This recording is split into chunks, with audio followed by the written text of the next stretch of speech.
Buenos días, en este video vamos a empezar a abordar los tejidos de sostén en el área de crecimiento y desarrollo. Como generalidades podemos decir que son formas especializadas de tejido conectivo, que están constituidos por células y una matriz extracelular. Son los tejidos que le brindan la función de sostén, protección, y específicamente el tejido óseo también cumple la función del equilibrio fosfocálcico. Está constituido el tejido óseo básicamente por células de distintos tipos, que ahora las vamos a mencionar, y una matriz mineralizada con cristales de hidroxiapatita. Por eso es que regula el equilibrio fosfocálcico, depositando o reabsorbiendo calcio del hueso y regulando así la calcemia justamente. Como podemos ver en la imagen, vamos a ver que el hueso tiene una histoarquitectura compleja, determinada por ostionas, y que hay dos distintos tipos de hueso: el hueso compacto o denso y el hueso esponjoso o trabecular, que es lo que vemos acá en la imagen.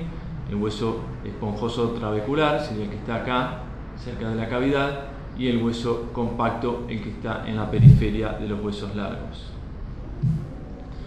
Esa matriz extracelular de la que estábamos hablando, su peso en un 90% se debe a fibras de colágeno, especialmente el colágeno de tipo 1, y en menor proporción colágeno de tipo 5.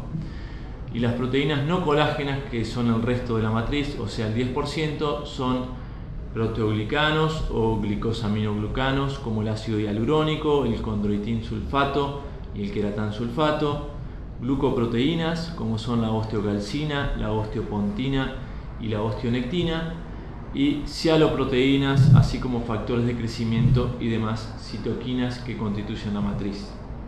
Las células, en parte, son las células osteoprogenitoras, las que van a dar origen justamente a las células que generan el hueso, que son los osteoblastos, y los osteocitos son los que derivan de los osteoblastos una vez que terminaron de formar su matriz, y los osteoclastos, que derivan de las células mononucleares, es decir, como los macrófagos, vendrían a ser las células que se encargan de la reabsorción ósea. Los huesos los podemos clasificar según su forma, en huesos largos, huesos planos, huesos irregulares, o según el tipo de tejido óseo que lo constituye. Básicamente, en este caso son tejido óseo compacto o denso, o el tejido óseo esponjoso o trabecular. Todos ellos están recubiertos por una capa de periósteo. En la capa externa del periósteo está formado por un tejido conectivo denso con abundante colágeno y fibras de Sharpei, y la capa interna es donde están las células osteoprogenitoras. Los huesos largos, como muestra el esquema, están delimitados. Todos los huesos en realidad están delimitados en su exterior por el periósteo, salvo en las superficies articulares, donde hay obviamente cartílago. Como podemos ver, en los huesos largos, el cuerpo, que es la parte más importante que lo constituye, se denomina diáfisis, que es donde se encuentra la cavidad medular. La cabeza vendría a ser la epífisis, y la metáfisis es la zona de unión de estas mismas. En general, a nivel de la diáfisis predomina el hueso compacto o denso, y a nivel de la epífisis el hueso esponjoso. Bueno, tanto el hueso compacto como el hueso esponjoso tienen una histoarquitectura muy compleja, que se denomina laminar, porque está constituida por múltiples laminillas concéntricas alrededor de un sistema ostiónico. Es decir, la ostiona es la unidad funcional del hueso, vendría a ser, o sistema de Haber. En su centro está el conducto de Haber, por donde fluyen las arterias y venas y nervios que irrigan e inervan el hueso, y alrededor de ese conducto se depositan laminillas concéntricas con abundante matriz extracelular y osteocitos dispuestos en una configuración específica. Las laminillas concéntricas tienen una disposición que va variando, es decir, en la primera laminilla las fibras colágenas se depositan en un sentido, en la siguiente en otro sentido, y eso es lo que le brinda mayor rigidez y funcionalidad al hueso. Por otro lado tenemos los conductos perforantes, que son donde se comunican las distintas ostionas entre sí, ¿sí? Esta es una ostiona con las distintas laminillas, esta es otra ostiona con las distintas laminillas, acá tenemos otra ostiona con el conducto de Haber en el centro. Y estos conductos perforantes es por donde fluyen las arterias que comunican las ostionas entre sí y por donde penetran justamente por los huesos perforantes las arterias que van a dar irrigación a todo ese hueso. Acá podemos ver las laminillas y un conducto perforante, también se llaman conductos de Volkmann. Bueno, y obviamente que en estas laminillas circunferenciales van a estar los osteocitos que se disponen de una manera concéntrica alrededor de los conductos de Haber. Acá podemos ver el periósteo y laminillas circunferenciales pegadas al periósteo, tanto al periósteo externo como interno, donde está el endostio, ¿sí? Esta es una fotografía microscópica donde se pueden ver las ostionas. Esta sería una ostiona con su conducto de Haber central, otra ostiona con el conducto de Haber central, otra ostiona, y alrededor de esos conductos, con una disposición concéntrica, se depositan estas laminillas justamente, que están constituidas por osteocitos en estas lagunas que están conectados por pequeños conductillos, y alrededor de los osteocitos abundante matriz osteoide mineralizada, obviamente. Por otro lado también tenemos el hueso fasciculado o inmaduro o no laminar, que es el que predomina en el hueso durante el desarrollo y en adultos en algunos sitios específicos. Es un hueso que tiene mayor cantidad de células, la matriz está mucho menos mineralizada y las células se disponen de una manera azarosa. En el adulto este hueso está presente en sitios de remodelación ósea, en zonas de inserción de los tendones, de los músculos, y en los alvéolos dentarios. En el hueso inmaduro, este es un esquema donde se ve la disposición azarosa de los osteoblastos que la conforman, sin una disposición arquitectural específica, rodeando obviamente algunos conductos que tienen los vasos que lo nutren. En cambio, esta es la histoarquitectura del hueso maduro. Observen la complejidad que tiene en una ostiona, alrededor del conducto de Haber, las laminillas concéntricas con los osteocitos. Acá también podemos ver en el esquema un osteoclasto, que es el que se encarga de la reabsorción ósea, que el hueso, recuerden, está en constante reabsorción y remodelación. Esta es una foto histológica, de un corte histológico de hueso compacto, donde se ven los sistemas de Haber con sus ostionas, sus conductos de Haber y alrededor las laminillas concéntricas con abundante matriz y osteocitos. Lo mismo se puede ver acá en el sistema circunferencial externo. Recuerden que son las ostionas que se encuentran adyacentes al periósteo en la zona externa del hueso, ¿sí? Este es un sistema circunferencial interno adyacente al endostio y por ende a la cavidad medular, con tejido de médula ósea dentro de la cavidad. Esto es hueso trabecular o esponjoso, se denomina así porque se dispone en trabéculas más delgadas que el hueso compacto.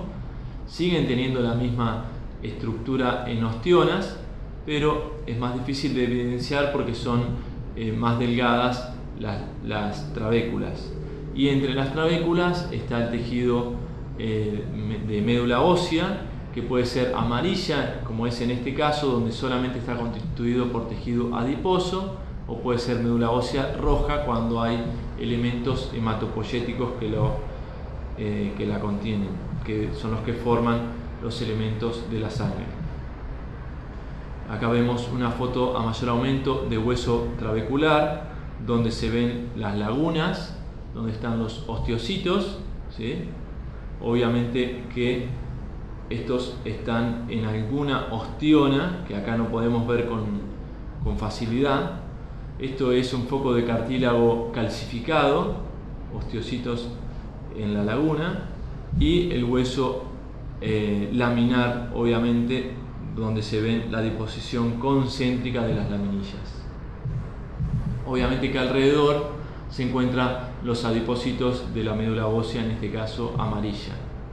Y esta es una fotografía microscópica de tejido óseo inmaduro. Observen que tiene mucha mayor cantidad de células que se disponen de una manera azarosa, y son las células que están formando esta matriz ósea inmadura, no tan calcificada obviamente, con numerosos vasos, pero tiene una distribución no específica, azarosa justamente. Acá podemos ver una fotografía microscópica donde se ve tejido óseo laminar, ¿sí?, con osteocitos en sus lagunas, y un foco de resorción ósea que se llama bahía de resorción, donde se encuentra un osteoclasto, que son estas células multinucleadas que se encargan de reabsorber justamente el tejido óseo para que luego se remodele. Ahora vamos a hablar un poco de la osificación y los distintos tipos que hay. Clásicamente la osificación se clasifica de una forma endocondral, que es a partir de un molde de cartílago, por eso se llama endocondral, o intramembranosa.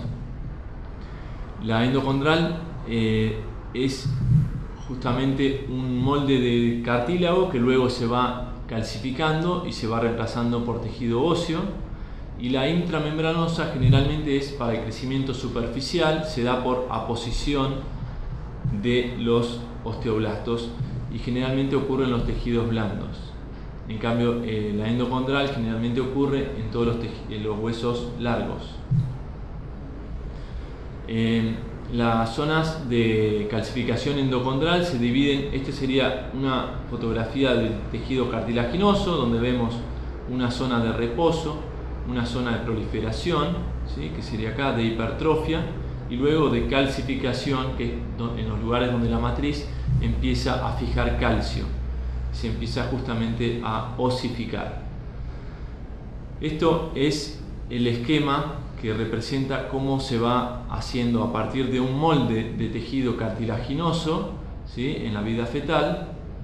Ya sea las vértebras y los huesos largos sufren este proceso de osificación endocondral. A partir de ese molde de tejido cartilaginoso empieza a calcificarse en parte la matriz, y luego ese tejido cartilaginoso calcificado es reabsorbido, y donde penetran numerosas, recuerden que el cartílago es avascular, y ahí penetran numerosos vasos que van a dar origen a la osificación endocondral.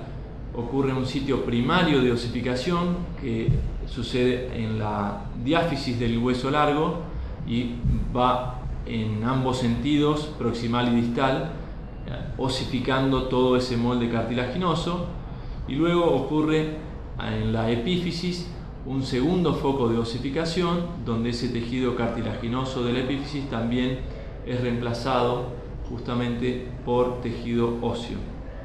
Finalmente queda todo constituido por tejido óseo con periósteo que lo rodea, y solamente en la superficie articular queda cartílago. Acá podemos ver en esta fotografía la osificación de este tejido cartilaginoso que empieza a calcificar su matriz.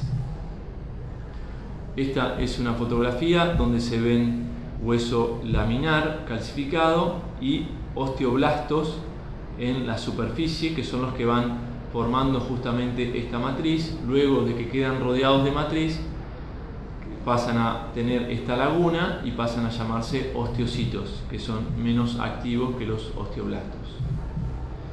Bueno, acá tenemos otra vez una fotografía de la osificación endocondral. Esto sería el tejido cartilaginoso de reserva, zonas de cartílago de reserva, luego zona de proliferación, de hipertrofia y calcificación, que es donde la matriz comienza a captar calcio y de esa manera a calcificarse. Y empiezan a formarse las trabéculas óseas recién formadas, y alrededor de esas trabéculas justamente el tejido de médula ósea. Esto es la misma foto donde se ve justamente los focos de calcificación, que son estas zonas eosinófilas de la matriz. Esta imagen microscópica es lo mismo. El disco epifisario es justamente el que divide el foco de osificación epifisaria y el foco de osificación diafisaria, que en algún momento llegan a conectarse, y ahí es donde los huesos largos dejan de crecer. Esto es lo mismo a mayor aumento. Fíjense los condrocitos con su matriz, y alrededor estos son osteoclastos que están reabsorbiendo matriz, y por otro lado se está remodelando y rehaciendo esta matriz calcificada, o sea, la matriz osteoide, con nuevas trabéculas de tejido óseo. El tejido cartilaginoso en parte cumple casi con las mismas funciones, pero le brinda más, también tiene más elasticidad y le brinda la facilidad de movilidad a las articulaciones. Las características estructurales es que es avascular, posee una abundante matriz homogénea, muy rica en glicosaminoglicanos. En las lagunas, que se llaman condroplastos, es donde se encuentran las células, que vendrían a ser los condroblastos y los condrocitos. Entonces, los componentes del cartílago de la matriz tenemos colágenos, los proteoglicanos ya mencionados, proteínas no colágenas y abundante agua. Aproximadamente el 60-80% del peso del cartílago es debido al agua, que está unida justamente a los proteoglicanos. Estas son moléculas de proteoglicanos unidas entre sí. Entonces, la matriz presenta distintas áreas: un área territorial rica en sulfatos y un área interterritorial pobre en sulfatos. Las células que lo componen son los condrocitos, que son las que mantienen la matriz y se disponen en grupos isógenos, ¿sí?, que vendrían a ser estos que están acá. Y los condroblastos son aquellos que sintetizan la matriz y están básicamente en el pericondrio. En la imagen histológica podemos ver tejido conectivo denso que rodea el tejido cartilaginoso, periósteo, y acá tenemos el cartílago, ¿sí?, con los condroplastos, que son las lagunas en los que están los condrocitos, y los condroblastos, que son las más activas, que son las células que están formando la matriz.